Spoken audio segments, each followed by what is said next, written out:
안녕하세요. 이베스트 투자증권의 염승환 이사입니다. 계좌를 신규 개설한 고객님께 요약집 주식 상품권 10달러를 드리는 이벤트를 진행합니다. 영상 하단 더 보기란을 통해 많은 참여 바랍니다.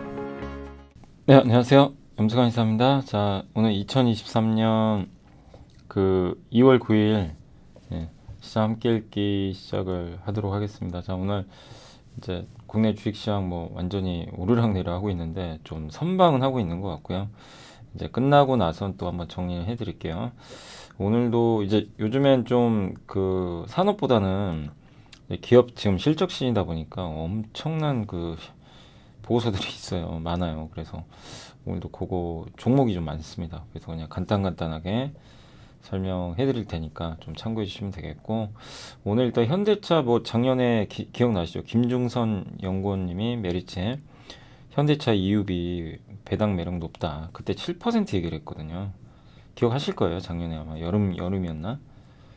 근데 진짜 이번에 또 배당금을 더 늘려서 주가 지금 올라갔죠, 최근에. 근데도 배당 수익률이 8%를 넘는다고 하니까 그 내용 소개해 드리고, 금호석유 실적이 있었고 중국 증시, 그 다음에 이제 단기 조정이 있으면 어떻게 전개될까 그 내용하고요.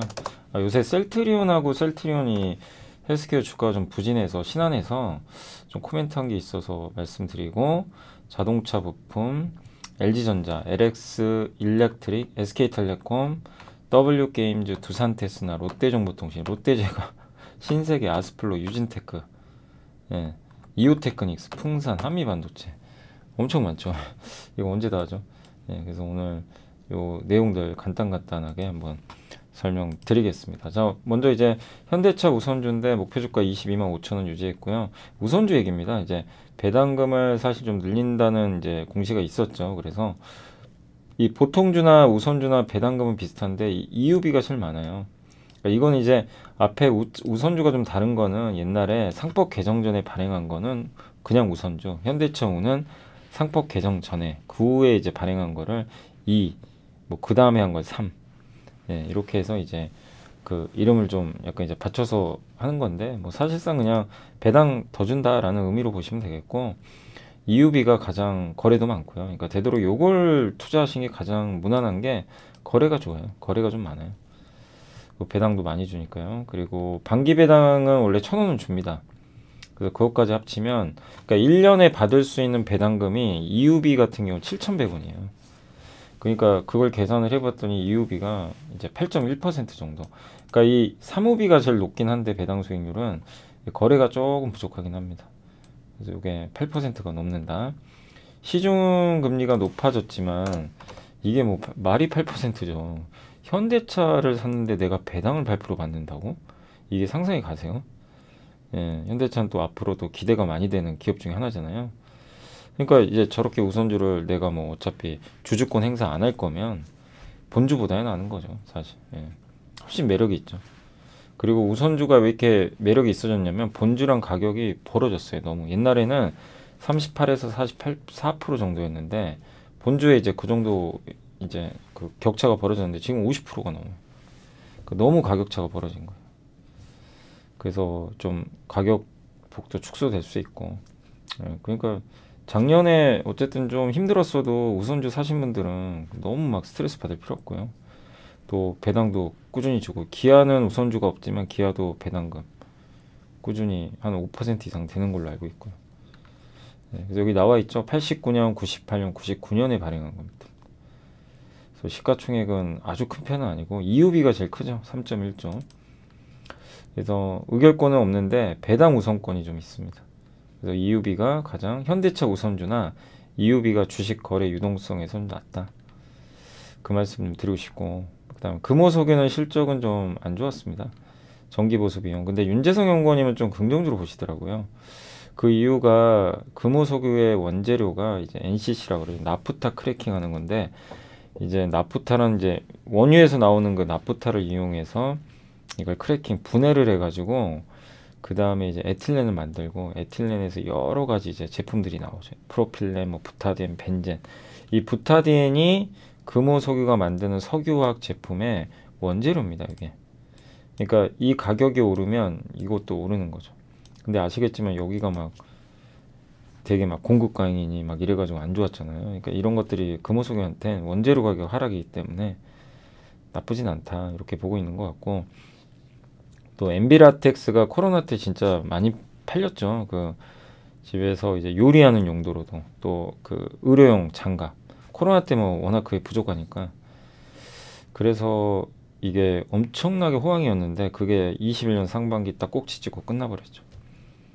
예, 근데 1.5년 만에, 1년 반 만에 다시 돌아섰대요. 그러니까 이것도 호재고, 합성 고무는 타이어에 들어가요. 그러니까 타이어에 들어가는 고무, 그 다음에 우리가 흔히 이제 수술용이나 의료용이나 요리할 때 쓰는 그 라텍스 장갑 있죠. 그 원료. 이 두 개를 만드는 회사예요. 예. 근데 이제 그것도 좀 실적 개선. 요새 한국 타이어 좀 올라가는 거 보면 고무 쪽도 조금씩 살아날 가능성이 있는 것 같아요. 그래서 목표 주가 18만 원 유지했고, 그리고 정제 설비 신설이 좀 제한될 것 같다. 이런 내용인데, 사우디가 지금 이제 탈탄소 정책 때문에 그러니까 정유도 긍정적으로 보는 게요. 공급이 늘기가 어려워요. 정유도. 정제 설비 있죠. 원유를 받아도 휘발유나 경유로 바꾸는 거. 이거를 이제 신설을 잘 안 합니다. 왜? 예, 친환경으로 가야 되기 때문에. 그래서 꺼려야 하는 거죠. 그래서 원유에서 정제 설비 안 거치고 차라리 그냥 원유 가지고 석유화학 제품 바로 만드는 게 COTC 공법이래요. 이걸 개발을 해버렸대요. 그래서 아마 중국 쪽에 적용할 것 같고, 예. 이렇다는 얘기는 뭐예요? 원유에는, 그러니까 저런 이제 정유주한테는 좋은 거죠. 정유주는 왜냐하면 공급이 안 되니까. 원유에서 정제 설비 만들면 정제 설비는 정유사가 하는 거죠. 그럼 어떻게 돼요? 경쟁이 더 치열해지는 거죠. 이걸 건너뛰고 석유화학으로 바로 넘어간대요. 석유화학 회사한테 안 좋은 거예요, 사실. 그건 좀 부담인데, 반대로 그렇게 돼서 석유화학 가격이 떨어진다. 금호석유는 좋은 거죠. 왜냐하면 금호석유는 그 석유화학 원재료를 가지고 제품을 만드니까. 그러니까 약간 좀 그런 구도로 보시면 좋을 것 같아요. 그래서 그냥 그림을 한번 좀 그려드리면, 사우디가 이제 원유를, 이제 오일 있죠? 오일 가지고 정제 설비 있잖아요. 이렇게 공장을 지어요. 그래서 여기서 보통 휘발유 뭐 이런 거 나오겠죠. 예. 요게 하나가 있고, 여기서 또 나프타가 나와요. 이 나프타를 원료로 해서 이제 이 크래킹이라고 합니다. 이걸 NCC라 그래요. 요 나프타가 일로 가요. 분해해서 뭐 에틸렌, 프로필렌, 뭐 부타디엔, 요 부타디엔 있죠. 요게 이제 고무 원재료예요. 요걸로 가지고 고무 만듭니다. 요거 이해되세요? 요런 구조예요. 이렇게 돼 있는 거예요. 구조 돼 있는데, 사우디가 하려는 건 뭐냐면 이거 안 하고 요거 건너뛰고 요거 건너뛰고 나 바로 일로 간다. 그럼 요 정유 설비가 안 되니까 정유주한테는 좋은 거죠. 근데 이건 늘어나잖아요. 그럼 어떻게 돼요? 여기 경쟁하는 에틸렌, 요거 롯데케미칼이나 이런 거 만드는 회사한테 안 좋죠. 이제 사우디까지 저러고 있으니 공급이 늘어나는 거죠. 그렇게 되는 거고, 그게 NCC고요. 근데 이게 공급이 늘면 이 가격이 떨어지죠. 이렇게.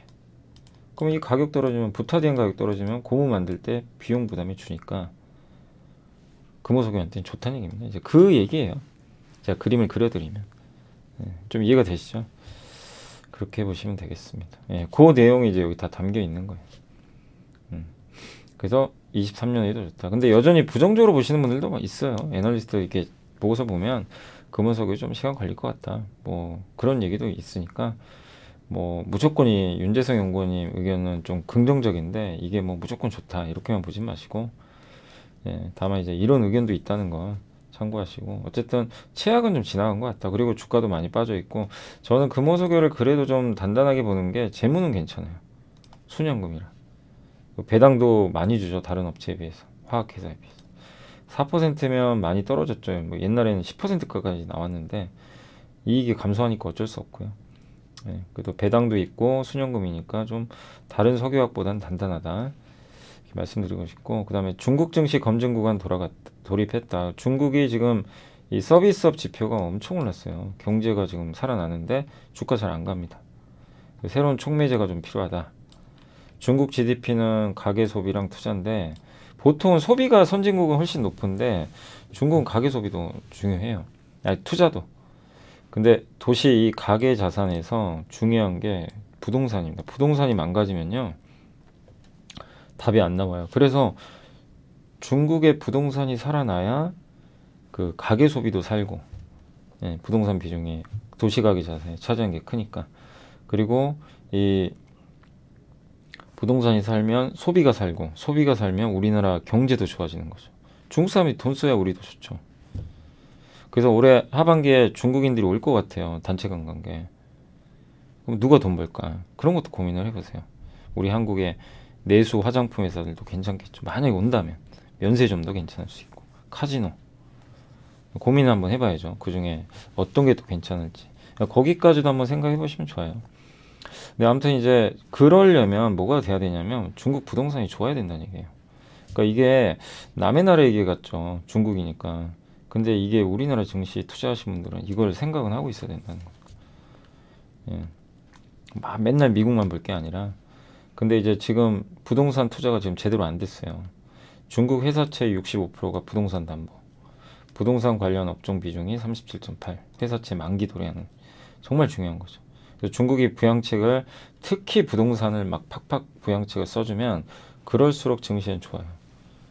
예.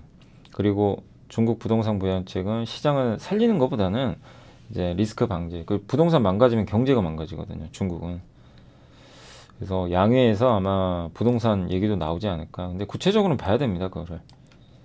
그래서 지수 반등 모멘텀이 강화될 수도 있지만 지금 현재는 기대는 높은데 현실이 아직 쫓아온 건 아니거든요. 그래서 좀 더 검증은 필요한데 중국 부동산이 무엇보다 중요하다. 성공이. 요게 비제조업 지수가 이렇게 많이 올라왔고요. 예. 그리고 증시는 연초 급등 후에 이렇게 둔화되는 거 있는데 요게 중국의 투자 비중입니다. 굉장히 높죠. 선진국 대비 중국은 가계 소비 비중이 낮고 투자 비중이 낮다. 중국 소득에서 부동산이 차지하는 게 이렇게 많아요. 주식은 얼마 안 돼요. 근데 요게 부동산 투자거든요. 이렇게 역성장하고 있어요. 다른 건 상승하는데. 이게 돌리면, 근데 아직 중국은 이거 시작도 안 했잖아요. 그러니까 중국이 아직 시작도 안 했기 때문에 우리나라 이 중국이 진짜로 저렇게 부동산을 해줬을 때 어떤 상황이 발생하는지 정말 긍정적인 상황은 나오겠죠. 경제에는. 그걸 좀 지켜봐야 될 것 같고, 단기 조정 온다면 어떻게 전개될까? 이은택 연구원님, KB증권에 지금 PER이 그러니까 앞으로 1년 후에 예상 PER입니다. 13배를 넘긴 거는 21년도인데 지금 거의 13배 근처까지 왔대요. 그러면 지금 PER이 높다는 건, PER은 어떻게 계산합니까? 주가 나누기 주당 순이익이죠. 주가가 많이 오르거나 요 이익이 줄거나. 근데 지금 둘 다 그렇죠. 주가는 올라가는데 이익 줄죠. 그러니까 PER이 팍 올라갔죠. 그럼 이거 해소하려면 주가가 급락을 하든가 아니면 EPS 오르면 돼요. 제일 좋은 건 이게 올라가면 되죠. 근데 이게 올라가려고 하려면 좀 시간 걸리고 2분기에 좀 반등할 걸로 보고 있어요. 근데 주가 바닥은 이 EPS 바닥보다, 주당 순이익보다 3개월 선행 안 됩니다. 그래서 지금 설명이 좀 가능하다. 근데 저렇게 주당 이익이 바닥을 찍을 때는 조정이 꼭 나왔대요. 한 번씩. 보통 한 10% 빠지는 경우들도 있다고 합니다. 지금 보면 3월 전후가 되지 않을까. 3월 전후에는 한번 조정 나올 수 있다. 꼭 그때 나온다는 얘기는 아니에요. 그때 조정이 나올 수 있고요. 그때 3월 4일날 또 이 중국 양해가 있어요. 그래서 그때쯤 해선 한번 또 재료 노출로 뭐 흔들릴 수도 있는 거죠. 근데 그 후로 진짜 중국, 아까 제가 그러니까 이게 연결이 돼요. 중국이 부동산이 살아나서 2분기, 3분기로 갈수록 이게 좋아지면요. 이 주당 순이익이 돌려가지고요. 증시가 추세 상승이 나와요. 단기 조정 후에. 그래서 저걸 우리가 계속 관찰을 해야 된다. 이렇게 말씀드리고 싶고, 결국 2,500 이상에서는 조금 보수적으로 보세요. 그게 더 나은 것 같아요. 여기 2,500 이상에서 뭐 600, 700 가니까 적극적으로 하십시오. 이거는 아닌 것 같고, 계속 말씀드린 대로 500에 근접할수록은 조금 올라가면 좋죠. 당연히. 그래서 막 주식을 막 여기서 막 비중을 줄이거나 이런 것보다도 보유는 좋은데 막 적극적인 공략은 2,400 초반이나 깨지면 하는 게 더 낫지 않나, 그런 생각은 좀 들고 있어요. 근데 누가 알겠습니까? 뭐 2,500 넘고 막 6, 700 갈 수도 있는 게 주식이고, 거기다가 기관들이 지금 주식을 많이 못 담았거든요. 그럼 기관이 담아버리잖아요. 뒤늦게. 그러면 올라가 버려요. 근데 그렇다 하더라도 그건 또 수급 이슈니까 결국엔 내려와요. 그죠? 예, 그러니까 여러분들이 그 점 염두에 두시고 무리하지 말자. PER 13배는 부담은 맞습니다. 분명한 거. 그리고 보통 이렇게 주당 순이익이 여기서 이제 그 보시면 검은색 선이거든요. 이게 바닥 다질 때 증시가 한번 이렇게 빠진대요. 주황색 보시면 돌렸다가 한번 빠지고 가죠. 여기도 버벅대죠. 네, 이제 그런 구도가 한 번씩 나온다고 합니다. 그래서 그걸 종합해 보면 2, 3월 달에 주가 이익 바닥 나올 것 같다. 그 내용입니다. 그렇지만 추세 상승이 나올 수 있다는 이제 그 기대도 있는 것 같고요. 그러려면 이제 주당 순이익이 쭉 중국 경기가 좋아져야 되겠죠, 당연히. 그 셀트리온이 요새 좀 부진한데 유플라이마가 휴미라 세계 최대 블록버스터 신약입니다. 이름이 휴미라. 요게 이제 바이오시밀러로가 풀려요. 그래서 이미 미국에서는 제품 하나가 벌써 나왔어요. 출시가 됐고, 근데 이 주가 부진한 이유가 이 셀트리온이 만든 요 바이오시밀러가 유플라이마거든요. 이름이 이게 아직 허가가 안 났어요. 그때 한번 말씀드렸죠. 아직 허가가 안 났다고. 두 번째가 셀트리온 헬스케어가 이제 미국에서 직접 팔아요. 직접 팔면 어떻게 됩니까? 당연히 비용 들어가겠죠. 그러다 보니까 이거 비용 많이 들면 어떡하지? 실적 안 좋으면 어떡하지? 이런 이제 우려가 있는 거죠. 근데 대신에 이제 직판 전환을 해서 영업망을 잘 깔면 오히려 나중에 훨씬 좋죠. 그리고 4분기 실적 이것도 안 좋으면 어떡하지? 막 이런 이제 우려들이 좀 일부 있나 봐요. 근데 이제 직판 전환에 따른 비용 증가는 그렇게 크진 않다고 합니다.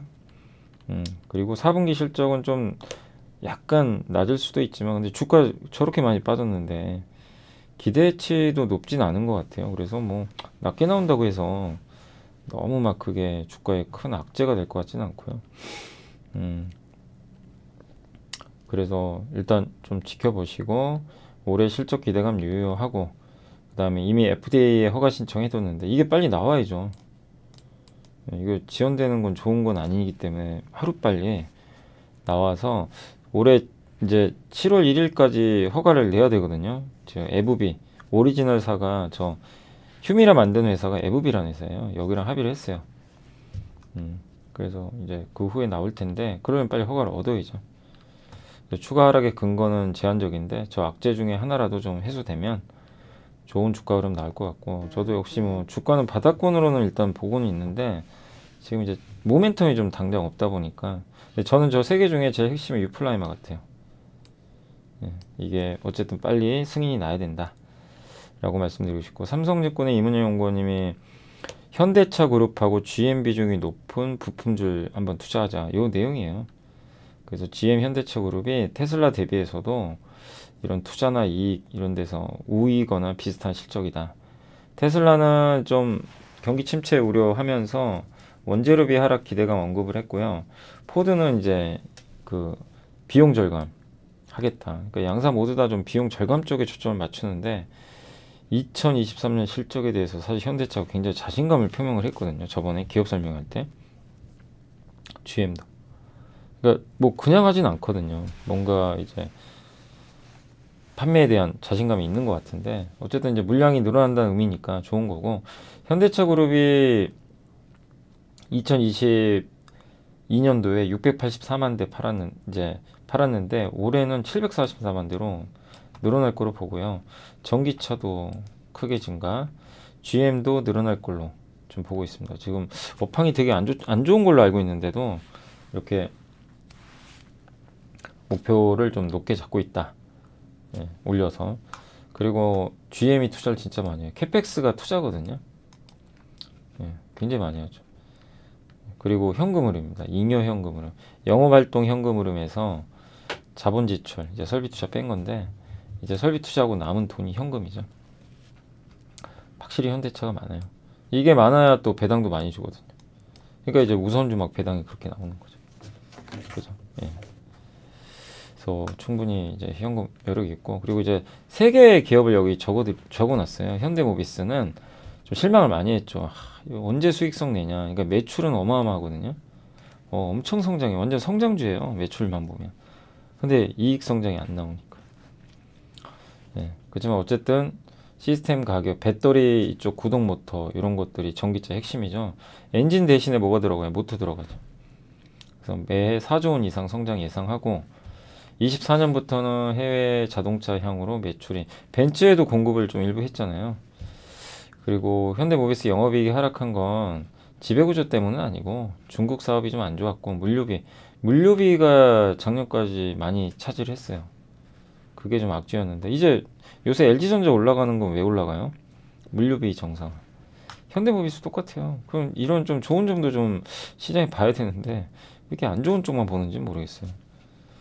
높은 매출 성장성 분명히 있고 매출 잘하고 있거든요. 그래서 25년 영업이익 역대 최대 나올 것 같고, 요런 이제 자동차 배터리에 들어가는 전동화 부품들이죠. 자동차 이제 전기차를 움직일 수 있는 요런 걸 eGMP라고 하는데 요거 만들잖아요.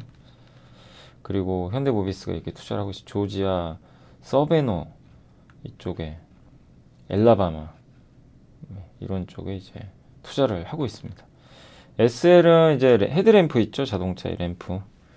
그거 만드는 회사가 글로벌 1등 기업들에 비해서는 좀 더 성장 여력은 있다.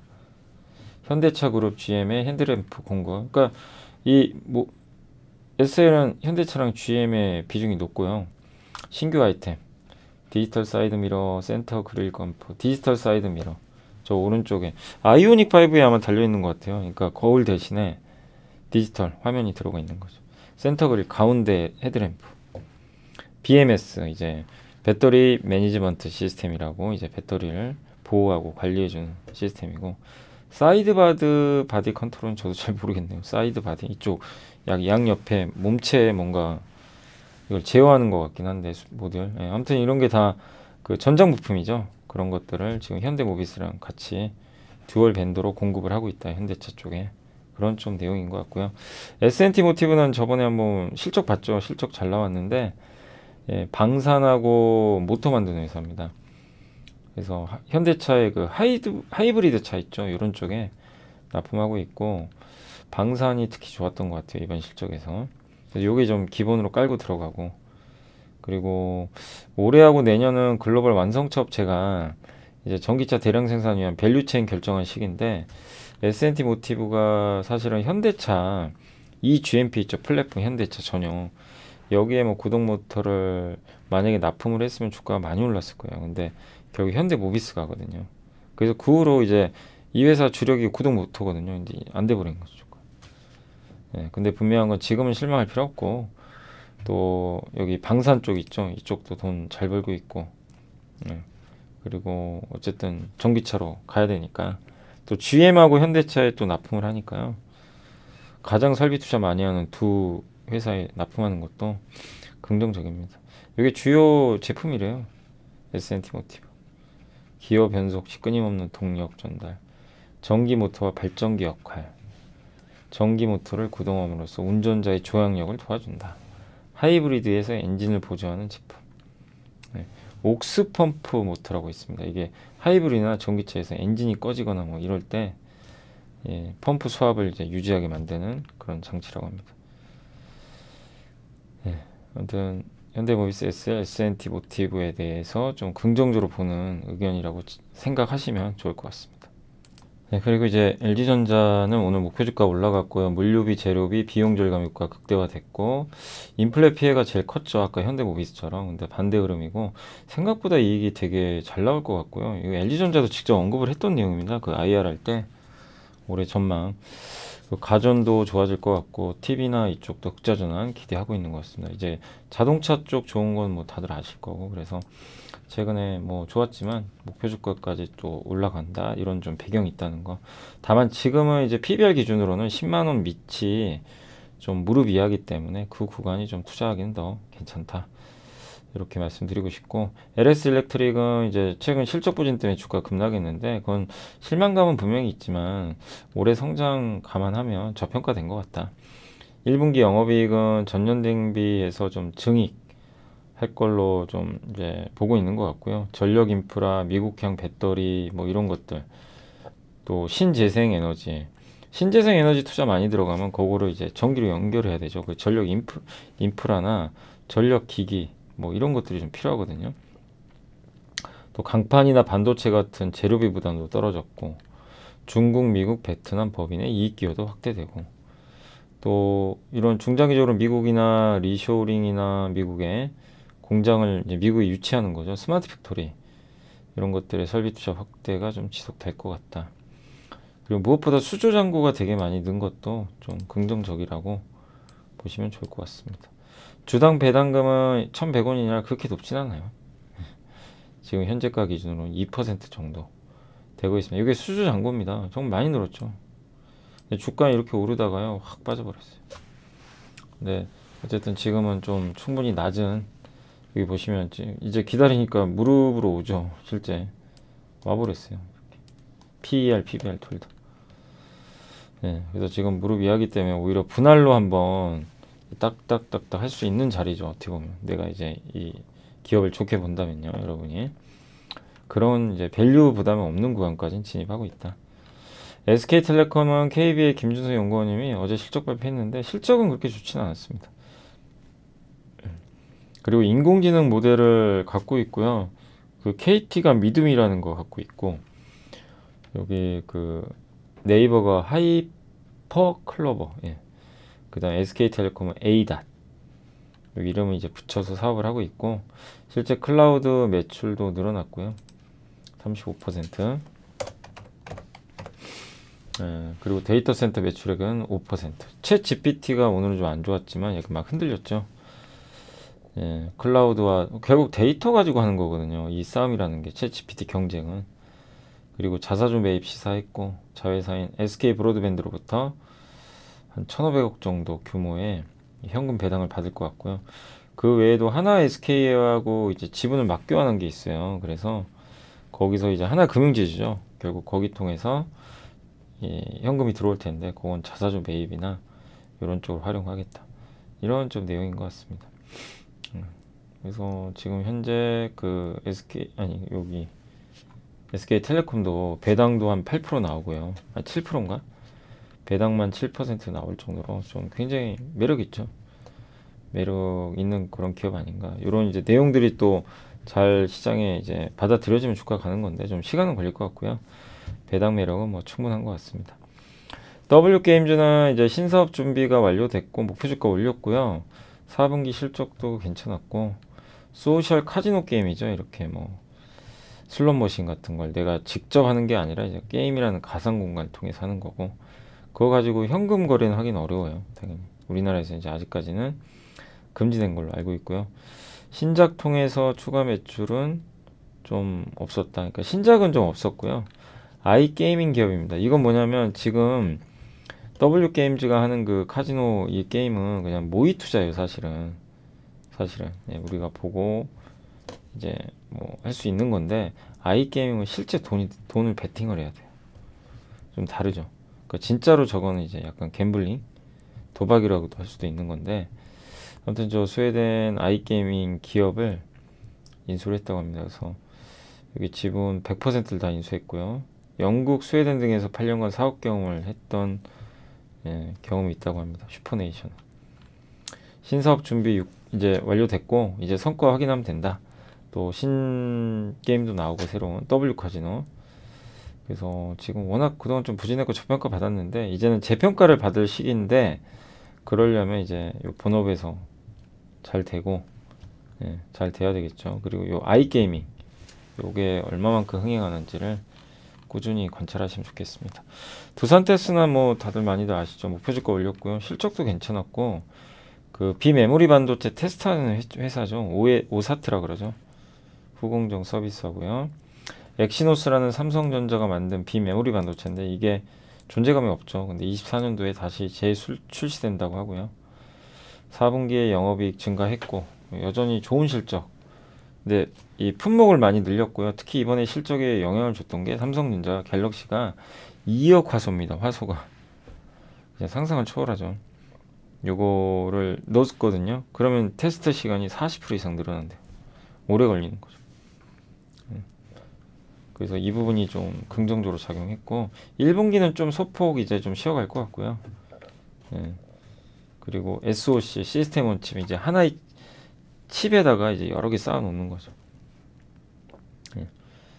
그래서 반도체 업황에 연동되지만 그럼에도 삼성전자의 요 힘이죠. 카메라 모듈 이런 거에 대해서 반영이 되면서 실적은 선방했다. 다만 장기적으로는 삼성전자 엑시노스 요게 좀 계속 이어져야죠. 삼성전자가 엑시노스를 가지고 있는데 엑시노스가 스마트폰에 들어가는 저 모바일 칩을 만드는데 이 회사가 빨리 정상화되고 돈을 버는 게 일단은 조금 더 중요하다. 이렇게 보시면 좋겠고 내년에 아마 엑시노스 재출시할 것 같은데 흥행한다면 좋죠. 그리고 우리나라 제품이 결국 들어가는 거니까 훨씬 더 긍정적일 수 있고요. 그래서 조금 더 살펴보시되 기노업으로 대응을 하시면 좋을 것 같습니다. 자, 그리고 롯데정보통신 드디어 오랜만에 돌아왔습니다. 예. 그때 뭐 인건비 부담이다 이래서 작년인가요? 그 후로 이제 실적이 안 좋아졌는데 드디어 실적이 턴어라운드 했고요. 목표 주가도 올라갔습니다. 특히 데이터 센터 이제 운영도 하고 클라우드 사업하고 있죠. 근데 이 시대가 지금 빨리 오고 있죠. 예, 챗 GPT 때문에. 예. 그래서 이번 또 실적도 좋았고 대형 프로젝트 수주가 많이 늘어났고요. 올해도 실적이 70%나 증가할 것 같고 그래서 4차 산업혁명 시대에 또 도래했으니까 어제 삼성 SDS, 롯데정보통신 이런 기업들이 비슷한 사업을 하죠. 그리고 밸류도 많이 낮아졌고 그래서 이제는 조금씩 더 개선되지 않을까 보고 있고 롯데제과가 작년에 롯데 3강하고 합병했잖아요. 그래서 목표 주가 일단 19만 유지했는데 실적이 또 잘 나왔고요. 일회성 반영하면 굉장히 크게 일회성을 제거한다면 큰 폭의 실적 호전이고 빼빼로 같은 이제 과자류가 잘 팔렸대요. 그리고 4분기에 원재료 투입 단가가 높거든요. 근데도 이익률이 늘어났어요. 그러니까 4분기에 비싼 원재료가 곡물 같은 게 들어갔는데도 이익률이 더 좋았다. 예, 그러니까 이거는 굉장히 고무적인 거죠. 그리고 해외는 매출 비중이 높은 데가 카자흐스탄, 인도, 러시아인데 이게 이렇게 늘어났습니다. 49, 27, 64. 합산은 20%. 그래서 올해 매출 성장률 4에서 6, 영업이익률은 한 5% 가까이 나올 걸로 전망을 하고 있고요. 지금 실내 마스크 의무 해제로 껌이나 캔디 시장이 좀 아마 회복될 것 같고 카자흐스탄 제치고 인도가 좀 높아졌는데 인도에서 좀 증설 얘기가 있고요. 원재료나 이런 환율이 좀 꺾였고 부담 완화됐고 그래서 오히려 갈수록 좋아지지 않을까 이런 내용인 것 같습니다. 아무튼 절대적으로 싼 건 아닌데 방향이 좋잖아요. 그죠? 그래서 괜찮은 것 같아요. 롯데제과도 충분히 매력 있고 예. 과거 평균하고 비교하면 좀 저평가 맞고요. 다만 배당은 많이 안 주더라고요. 예. 그러니까 음식료 업종 본다면 이런 이제 방향성이 보이는 기업 중에 하나거든요. 그래서 롯데제과도 괜찮지 않나 싶고요. 신세계 실적 안 좋았습니다. 뭐 예상은 했지만 백화점은 좋은데 역시 면세점, 자회사들 신세계인터, 까사미가 발목을 잡아버렸습니다. 백화점만큼은 6% 성장했고 뭐 마진율 높은 의류 판매가 크게 늘고 있고요. 면세점은 손익이 좀 악화됐는데 뭐 이건 시간 문제죠. 어차피 만약에 중국 사람들이 들어온다 단체 관광객 그럼 면세점 나쁠 수가 없는 거죠. 그러니까 저는 이제 그런 아이템 때문에 신세계도 괜찮게는 보고 있어요. 지금 뭐 내용들은 다 다르겠지만 예, 그러니까 결국 시간의 문제인 것 같고 예. 그리고 지금 자회사 중에 가구회사 까사미야가 좀 안 좋죠. 그래서 할인 판매로 적자 규모가 좀 확대가 됐고 센트럴 시티 쪽에서 이제 일회성 비용이 좀 일부도 발생했다. 그래서 이런 것들은 좀 그렇지만 일회성의 요인으로 보는 게 맞겠죠. 그래서 결국 면세점 모멘텀을 한번 보시고 또 뭐 지금 주가 워낙 많이 빠져가지고요. PER 기준으로도 PBR도 그렇고 지금은 밸류 매력은 있다. 보시면 되겠고 아스플로는 반도체 그 인프라 장비에 들어가는 그러니까 장비에 들어가는 부품을 만드는 회사입니다. 실적이 좀 안 좋게 나왔고요. 작년 2분기에 글로벌 1위 장비사가 어플라이드 머티리얼즈로 제가 알고 있거든요. 아마 거기에 장비 공급 시작한 것 같고 부품, 장비용 그러니까 장비를 만드는데 필요한 그 부품 있죠. 운영하거나 그걸 만드는 회사고 3분기부터는 글로벌 5위권 아마 램 리서치로 추정이 되긴 하거든요. 정확히는 알 수는 없고요. 그리고 4분기 이익 부진 원인은 4분기에 장비 업체가 공급돼서야 그러니까 4분기 이익이 좀 안 좋았던 이유는 이게 2월 됐어요. 2분기로 그러니까 4월에 반영될 물량을 2월로 이제 더 늦어진 거죠. 그래서 아마 실적이 좀 부진한 거 아니었나 기대보다는. 근데 이거 결국 2분기에 또 공급 가능하다고 하니까 시간 문제인 것 같습니다. 안녕하세요. 이베스트 투자증권의 염승환 이사입니다. 계좌를 신규 개설한 고객님께 요약집, 주식 상품권, $10를 드리는 이벤트를 진행합니다. 영상 하단 더보기란을 통해 많은 참여 바랍니다. 그리고 IT 뭐 장비나 반도체 장비에 적용될 피팅 뭐 이런 것들 검사하고 있고, 근데 아직 국내 장비 업체들은요 아스플로 제품을 많이 쓰진 않고 있대요. 이제 글로벌리하게 좀 경쟁을 할 텐데, 근데 글로벌 장비사 공급이 늘면 뭐 국내 장비사들도 채택 결과하지 않을까 보고 있고, 올해 영업이익 116% 증가할 것 같고요. PER 7.4배로 주가는 상대적으로 좀 저평가돼 있다. 그러니까 아스플로는 되게 좀 싸다고 봐야 될 것 같아요, 주가가. 유진테크는 목표 주가 34,000원 유지했고요. 삼성전자 비중이 이제 원래는 하이닉스 비중이 훨씬 높고 갔거든요. 옛날에 제가 알기로 바뀌었어요, 이번에. 3점 비중이 높아졌습니다. 그래서 하이닉스는 좀 투자를 줄이니까 하이닉스 비중이 높은 기업들은 실적이 좀 더 안 좋을 수 있고요. 삼성전자는 투자를 유지하는 쪽으로 이제 발표를 했죠. 그리고 동사 싱글타, 이건 좀 이따가 설명해 드릴게요. 미세 공정이죠. 이제 선폭을 줄이는 거. 미세 공정으로 가면 갈수록 공정 스텝스가 증가. 사실 삼성전자가 계속 미세 공정으로 해요. 그래서 이 공정 스텝스가 좀 증가한다. 이 미세 공정으로 갈수록 증착 장비가 많이 쓰이는 거죠. 연간 영업이익은 전년하고 올해가 비슷할 것 같고, 이 정도만 해도 선방하는 거죠. 그리고 하이닉스가 설비 투자 축소하면서 장비 발주 감소에도 삼성전자용 공급이 확대되면서 실적 방어가 가능하다. 그러니까 하이닉스가 설비를 좀 줄이면 반도체 회사들한테 안 좋죠. 그렇지만 그거 다 아는 내용이고, 또 삼성전자가 이제 오히려 공급하는 물량이 늘어난다면 실적 방어가 되지 않을까, 이렇게 보고 있는 것 같습니다. 그리고 이제 평택의 세 번째 공장이죠. 여기 신규 투자하고 P1 공장 전환 투자인데, 이게 1A부터는 장비가 많이 필요한가 봐요. 그리고 파운드리로 전방시장 확장 모멘텀도 있고, 그래서 또 시장 기대가 높은 게 이제 배치형 ALD라고 합니다. 우리 원자증착 장비 혹시 기억나시는지 모르겠네요. 그걸 좀 테스트하고 있는데, 아무튼 일본이 지금 이거를 많이 장악하고 있는데, 이 독점 구조를 깨는 기업 중에 하나입니다. 굉장히 의미가 있죠. 그래서 최근에 반도체 소부장 주가 강세 보이는데, 아무튼 증착 장비 핵심 기업이고 내년도가 더 좋다고 하니까 방향성에서는 주가가 좀 빠지면 뭐 좋은 기회가 되지 않을까라고 생각은 하고 있습니다. 요게 이제 근데 옛날에 좀 여러분들이 좀 이제 우리가 배웠던 건데 한번 까먹을까봐 옛날 자료 한번 찾아봤어요. 옛날 2020년 1월 29일 반도체 증착 장비라고, 반도체 막을 쌓는 장비죠. 그게 CVD, PVD. PVD 이제 물리적으로 하는 거고, CVD는 케미칼, 화학적으로 이제 한다라고 보시면 좋을 것 같고, 근데 저 PVD랑 CVD 요 둘 중에 CVD가 더 좋아요. 균일도도 일정하고, 뭐 도체, 부도체 다 사용 가능합니다. 그래서 반도체에선 그동안 CVD가 썼는데, 이게 점점 공정이 이제 얇은 펜으로 그리는 미세화가 가중되다 보니까 CVD 공정만으로 안 되는 거예요. 그래서 이거를 극복하기 위한 게, 그 CVD를 완전히 좀 극복하기 위해서 ALD, 그래서 원자층이라고도 하는데, 증착 장비라고 하는데, 원자를 이제 그 어떻게 보면 이제 얇은 막이죠, 얇은 막. 그래서 그 입자를 웨이퍼의 표면에 증착하는 공정인데, 요게 ALD가 좋다고 합니다. 대신에 좀 이게 느려요. 조금 속도는 느리지만 그런 면에서는 좀 우수하다 라고 보시면 되겠고, 또 반도체 장비는 웨이퍼 처리량에 따라서 싱글과 배치 타입이 있어요. 배치 타입은 여러 개의 그 장비를, 그러니까 여러 개의 웨이퍼를 한 번에 처리하는 겁니다.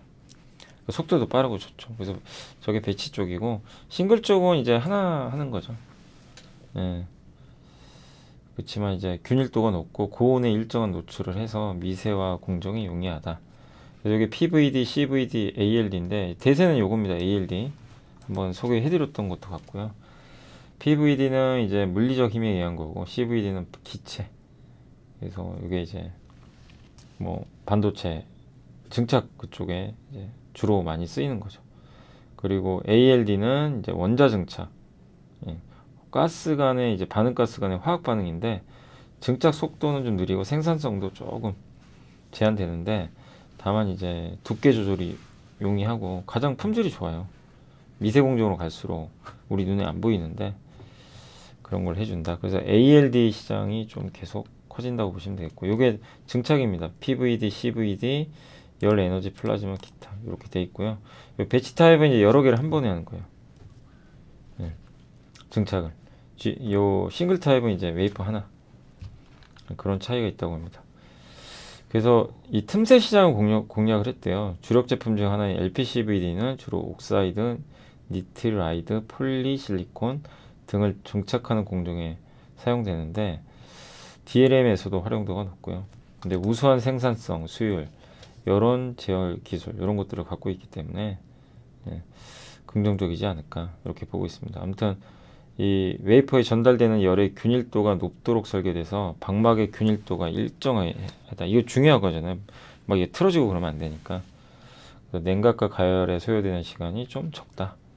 그런 내용이니까 참고하시면 되겠습니다. 이게 이제 예전에 우리 그 했던 거죠. 증착 공정 기억나세요? 함께 배우기 위해서 방막이라죠. 증착. 막을 입히는 거거든요. 그래서 굉장히 얇은 막이에요. 근데 이걸 균일하게 해야 됩니다. 이렇게 원래는 이게 막을 쌓다 보면 되게 울퉁불퉁합니다. 이런 식으로 막 울퉁불퉁하죠. 그래서 어쨌든 저렇게 막을 쌓아서 정기적인 특성을 갖게 하는 게 증착이고, 여기 나와 있죠. 여기 이제 예전에 하이닉스에 나왔던 자료인데, 그 증착, 물리, 화학, 그 다음에 ALD 요 밑에 있죠. 옛날에는 이제 기타로 분류가 돼 있었죠. 근데 여기 물리기상 자체는 두껍고, 그 다음에 이렇게 뭐 이 벌어진다 그러나요? 단차 비복성. 그리고 오염도도 오염도는 그렇게 높진 않네요. 접합성은 좀 떨어지고 침밀성 떨어지고 공정속도 빠르고, 그럼 CVD 막 두께가 얇고, PVD의 치명적인 단점이 이게 두꺼워요. ALD는 뭐 모든 게 거의 완벽합니다. 속도 빼고는. 속도는 좀 느리다는 거. 요거 이제 앞으로 많이 쓰는 거죠, CVD. 근데 유진테크가 저 장비 저런 쪽으로 하거든요. ALD 장비. 또 주성 엔지니어링 이런 기업들이. 그리고 요게 이제 증착할 때 하이케이 기억나시죠? 전자가 못 빠져나가게 이렇게 차렷 해가지고 이렇게 그대로 저 전자들이 저 안에 그대로 있게 해주는 그 유전율이 높은 물질이라고 합니다. 이게 이제 ALD 증착에 사용이 되죠. 그래서 이게 이제 CVD 화학기상 증착 장비는 원익, 테스, 주성 엔지니어, ALD는 원익, 유진테크, 주성, 지오 엘리먼트 부품. 요런 이제 내용 한번 공부한 거 그때 기억하시죠? 그 내용이니까 참고하시면 되겠습니다. 아무튼 이제 그런 거고, 대신에 이제 이 화학기상 증착 장비 중에서 배치 타입과 싱글 타입이 있는데, 이 회사는 이제 둘 다 지금 하고 있다. 근데 이제 배치 타입이 얼마만큼의 수주를 따내는지 모르겠어요. 싱글 쪽은 잘하거든요. 근데 이제 저 배치 타입 여러 개를 한 번에 하는 거죠. 저거에 대해서는 지금 이제 고객사가 어떻게 되고 있는지는 좀 체크해 봐야 될 것 같습니다. 그래서 옛날 자료 한번 좀 찾아봤습니다. 이오테크닉스는 이제 요거 변은지 김노코 연구원님 4분기는 조금 감소할 것 같고요. 23년도 전체로는 영업이익이 좀 마이너스 17% 정도. 근데 이건 다 어느 정도 반영은 됐고, 레이저 어닐링 장비 이제 특정 부위에 열을 딱 가하는 거죠. 손상 입은데 마킹 장비 레이저로 침넷 아시죠? 여러 개의 그 반도체 섞는 거 거기에 이제 구분하기 위해서 마킹 해줘야 되고, 스텔스 레이저 장비 위에다 구멍 뚫어서 밑에다 테이프 붙인 다음에 요 밑에서 뚫고 들어가는 거죠. 기판 자를 때. 그리고 그루빙 장비는 이제 홈 파는 거죠. 이 블레이드 이런 칼날이나 레이저가 쭉 가서 잘라야 되는데 그걸 미리 길을 파주는 거예요. PCB 드릴 장비 PCB 구멍 뚫어서 연결해주는. 그래서 신규 장비들 매출 가시가 기대되고, 또 상반기에 스텔스 다이싱 그루빙 장비 수주도 나올 것 같다. 이런 내용이고, 또 디스코사의 증설로도 이런 것들은 좀 파악이 가능하다. 레이저 다이싱 장비 시장은 디스코사가 이제 일본 기업입니다. 요게 뭐 후공정 쪽에서나 뭐 이런 장비 쪽에서 잘 나가더라고요. 근데 이 기업이 증설한다는 건 그만큼 이 시장이 좋아진다는 얘기니까 긍정적이지 않나 이런 내용이고, 레이저 관련 장비 시장 규모 추이거든요. 여기 보시면 이게 다이싱 자르는 거 있죠. 요게 이렇게 커지고요. 마킹, 어닐링 이렇게 특정 부위만 딱 가야 하는 거죠. 아무튼 최근에 주가 좀 올라서 좀 쉬겠지만 장기적으로는 성장 기대가 예상되고요. 풍산은 실적 잘 나왔습니다. 시장 기대보다 38%나 잘 나왔고, 동사의 신동 제품 판매량 예상치가 전년과 유사함을 고려하면, 그러니까 이제 회사에서는 올해 정말 돈 많이 벌 것 같다 이렇게 얘기를 한 거예요. 회사가 직접. 의외잖아요. 그래서 알아봤더니 방산 쪽 같다. 방산이 좋을 것 같다. 그 내용이고, 현대로템, 하나에어로스페이스 이런 기업들이 최근에 뭐 이런 이제 폴란드 쪽 수주가 있었는데, 아마 여기에 이제 전차나 자주포용 탄약이 들어가야 되거든요. 그래서 이렇게 되면 미국과 중동이 주력인데 유럽까지도 진출이 가능해졌다. 예, 그리고 올해 구리 가격 상승세도 기대되죠. 그래서 괜찮아요. 내용도 되게 좋고 좋은데 최근에 좀 올라서 부담은 된다. 0.4배면 제일 좋은데 거기로 올 것 같지는 않고요. 당장은. 예. 아무튼 자기자본 이익률 이렇게 두 자릿수가 뭐 지속되면 지금 주가도 조금 싼 거 아니냐. 그리고 무르비아는 3만 원 정도로 일단 보고 있는데 뭐 거기까지는 않을 것 같아요. 보기 쉽진 않죠. 예. 아무튼 이런 이제 내용들이 있다는 거, 충분히 모멘텀이나 또 하반기에 구리 가격 이런 건 충분히 기대해 볼 만하다. 예. 단 조금 이제 살 때 더 투자를 하는 게 낫겠죠. 좀 올랐었으니까. 한미반도체는 실적은 좀 별로 안 좋았어요. 근데 목표주가 올렸습니다. 그 이유는 이제 대만 기업들의 12월 매출이나 이런 것들이 좀 감소했고, 환율 하락 충당금 설정도 있었는데 구조적인 문제는 아니라고 보는 것 같아요. 그리고 올해 영업이익은 뭐 약간의 감익 정도. 네, 그래서 요 MSVP 비전 플레이스먼트 기억나세요? 마이크로소프트 비전 플레이스먼트 장비 기억나시나요 혹시? 우리 다 공부했던 건데, 여러분들 우리 다 공부했어요. 한미반도체 이오테크닉스랑 기억나시죠? 예. 그러니까 이제 요새 보고서들만 봐도 이제 어떤 내용인지 좀 이해가 되시죠? 옛날과 다르게. 요게 레이저 다이싱, 요거 다이싱, 그루빙이 홈 파는 거, 스텔스 다이싱 그런 거죠. 그리고 마킹 장비. 어디 갔나요, 마킹? 요거 마크, 예, 여기서 구분할 수 있게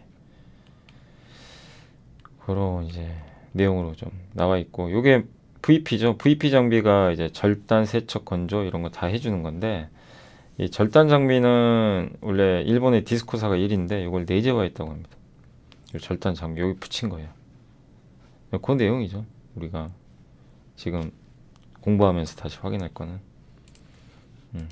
근데 저 장비 매출 비중이 60% 넘어갔대요. 굉장히 높은 거죠. 그리고 차량용 반도체도 10%까지.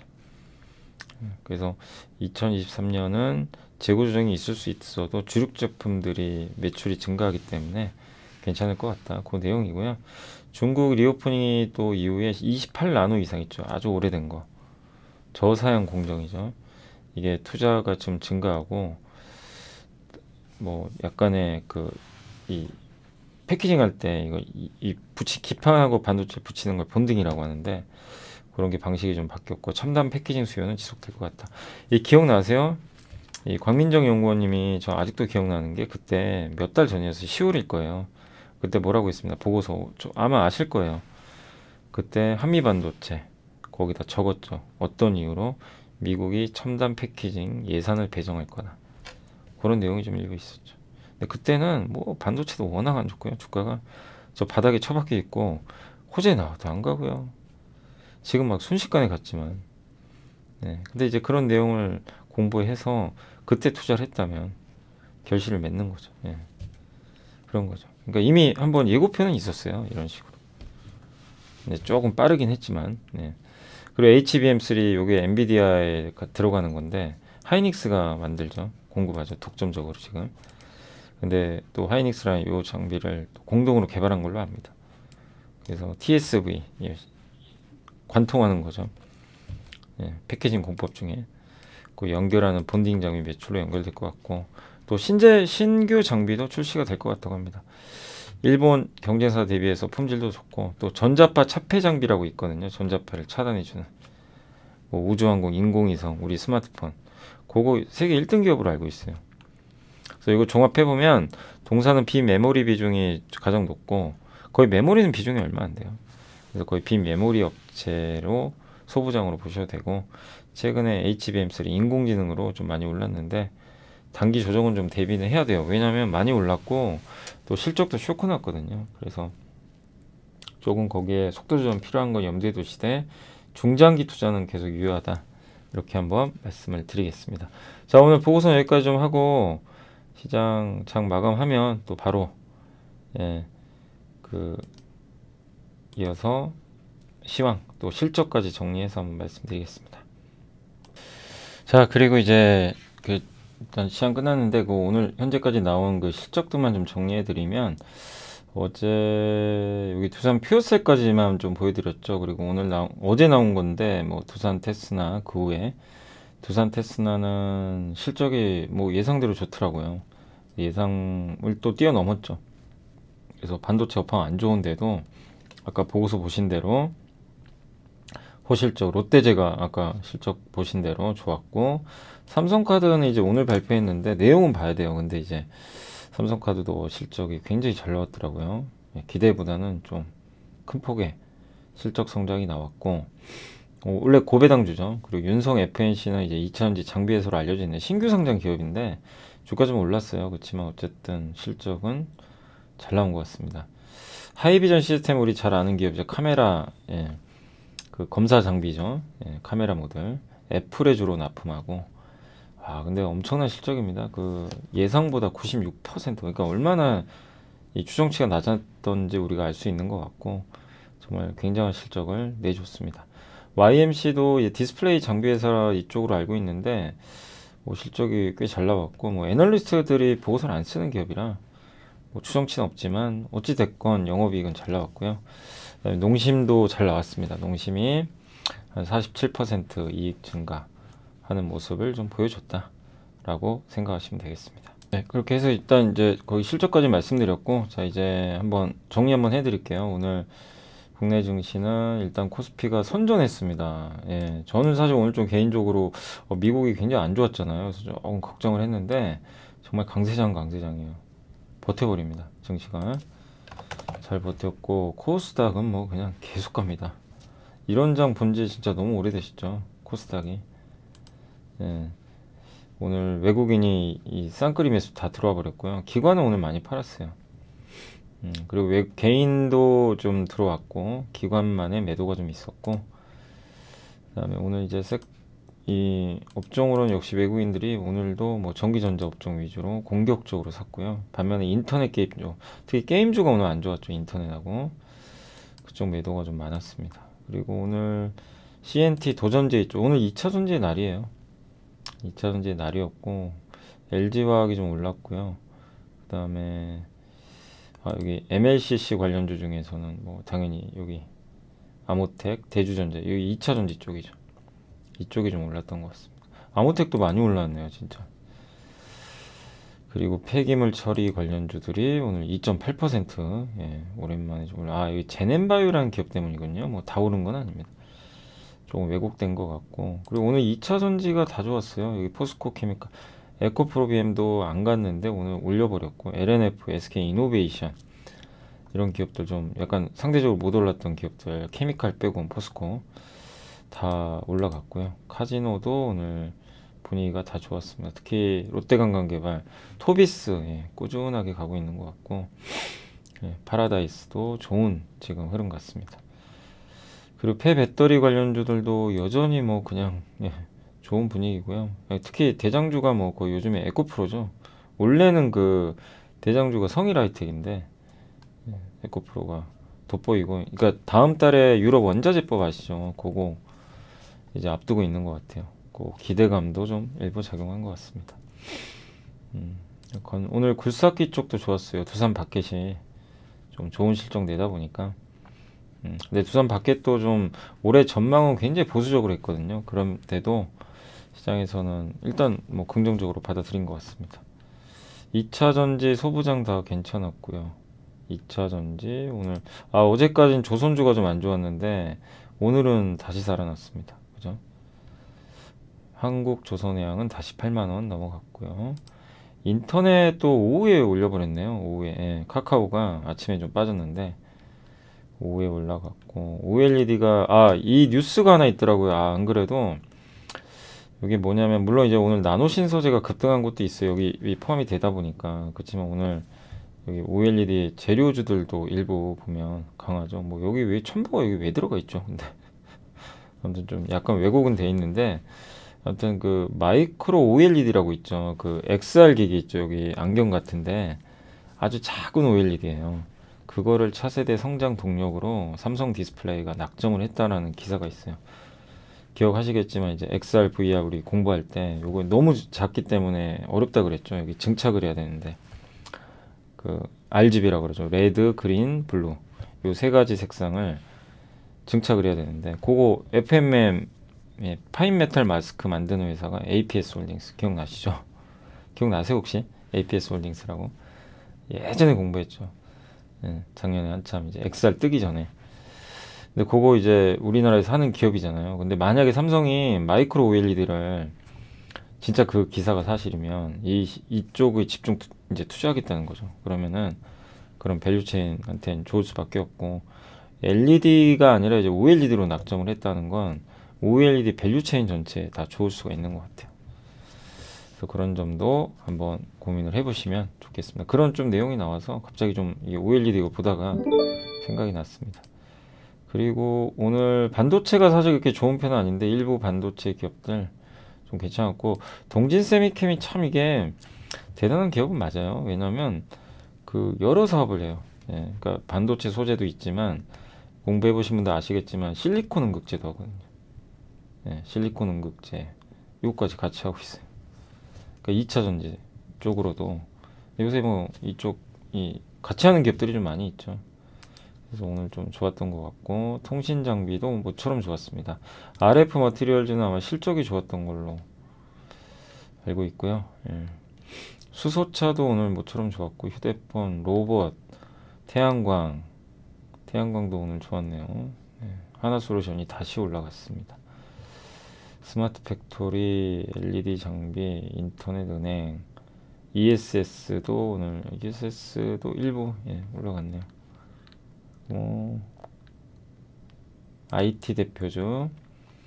오늘 삼성전자는 좀 빠졌지만 SDI나 LG전자는 좋았던 것 같습니다. 자동차 쪽도 일부 기업들 오늘 조금 올라갔고 그리고 은행주는 아침에 좀 오르던데 오후에 그냥 다 밀려버렸군요. 오후에 그냥 쭉쭉쭉. 근데 뭐 JB금융은 이거 투자할 때 조금 주의해 주세요. 왜냐하면 저도 JB금융을 예전부터 굉장히 좀 선호를 했지만 조심해야 돼. 이게 지금 무슨 완전 테마주처럼 움직여요. 그 배당 막 그런 이슈 때문에 온라인 파트너스 그러니까 2대 주주잖아요. 그래가지고 무슨 완전 테마주 돼버렸어요. 갑자기 행동주의. 이게 좋은 게 아니에요. 그래서 지금은 가만히 있어야 됩니다. 그냥 접근하시면 안 되고 여러분이 어떻게 할 수 있는 영역이 아니에요 지금.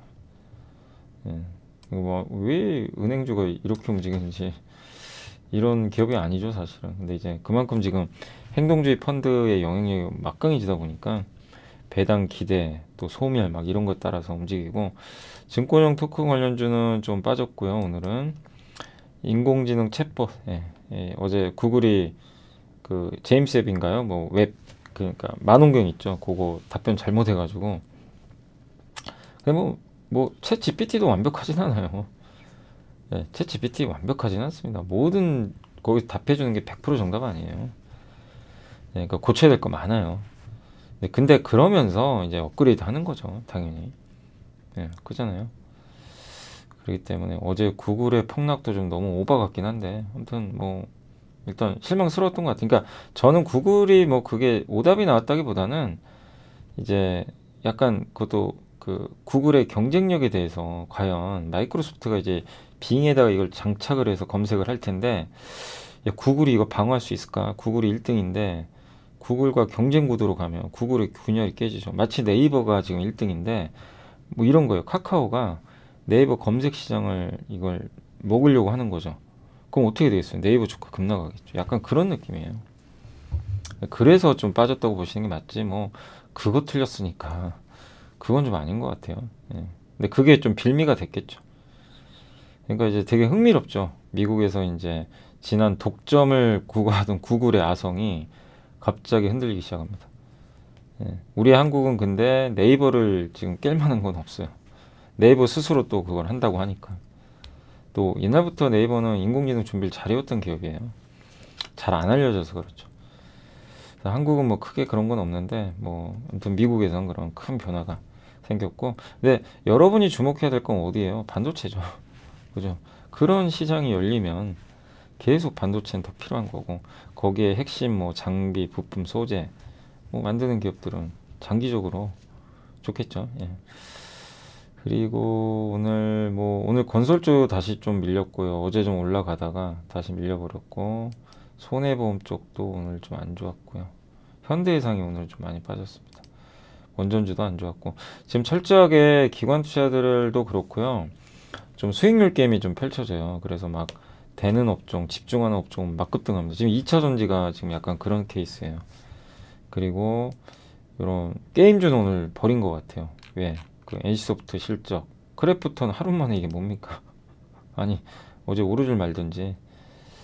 예, 아니, 내용 괜찮았거든요, 사실. 그게 나쁘지 않았는데, 뭐 NC 빠지고 막 이러면서 그냥 같이 동반해서 실적 좀 쇼크 나오면서 빠졌고, 참고로 NC는 이제 신작 게임 기대감은 있는데 아무튼 실적 실망으로 좀 빠졌다고 보시면 되겠고, 예, 엔터주들도 최근에 좋았는데 오늘 하이브가 이제 뭐 100기사 된다 이러면서 좀 주가 움직였지만, 어쨌든 SM도 지금 가격 부담이 좀 있어요. 그래서 엔터주도 각별히 투자 유의하셔야 됩니다. 지금은 접근할 구간은 아니에요. 이미. 그러니까 요새 뭐 JYP하고 YG는 좀 조용한데 뭐 하이브, SM까지 막 여기에 카카오까지 붙어가지고 아주 이 주가 변동성이 너무 커요. 이럴 땐 조심하셔야 돼요, 진짜. 각별히 조심하시기 바랍니다. 지금 펀더멘탈로 가는 게 아니에요. 저런 이제 M&A나 공개 매수 이슈로 가는 거죠. 그래서 좀 조심할 필요는 있는 것 같습니다. 종합상사도 약했고, 예, 오늘은 효성 TNC가 좀 많이 빠졌네요.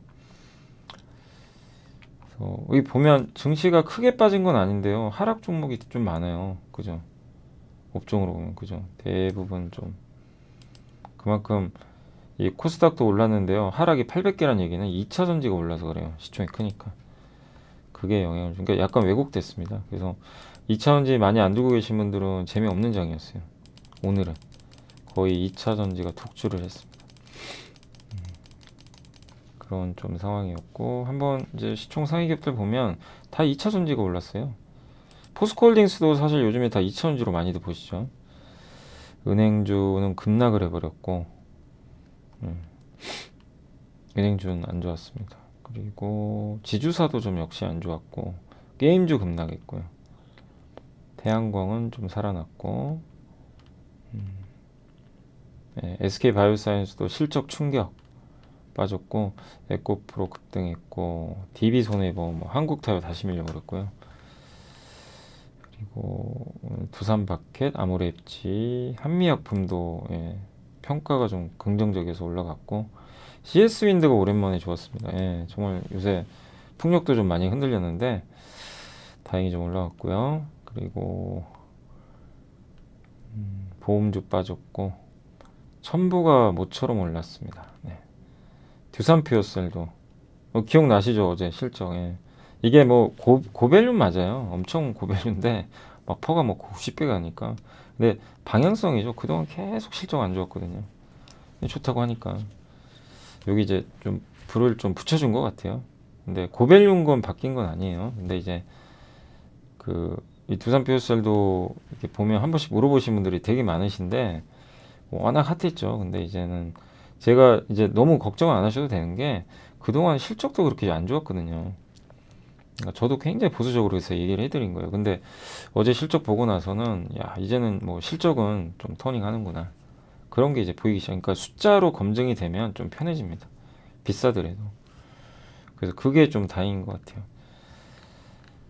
그리고 오늘 신세계도 좀 실적 안 좋고, 그렇지만 저는 이제 신세계는 뭐 지금 안 좋을 수는 있어요, 당분간은. 그렇지만 면세점 6호에 사람들이 올 가능성이 좀 높다고 생각해요. 결국 하반기에. 그거 본다면 면세점 관련주, 우리 한국에는 이제 호텔신라 있지만 호텔신라 좀 비싼 편이고, 신세계 현대백화점이 좀 싼 편이죠. 근데 물론 이제 호텔신라는 가장 이제 거의 뭐 면세점 위주로 하니까 그게 좀 장점이죠.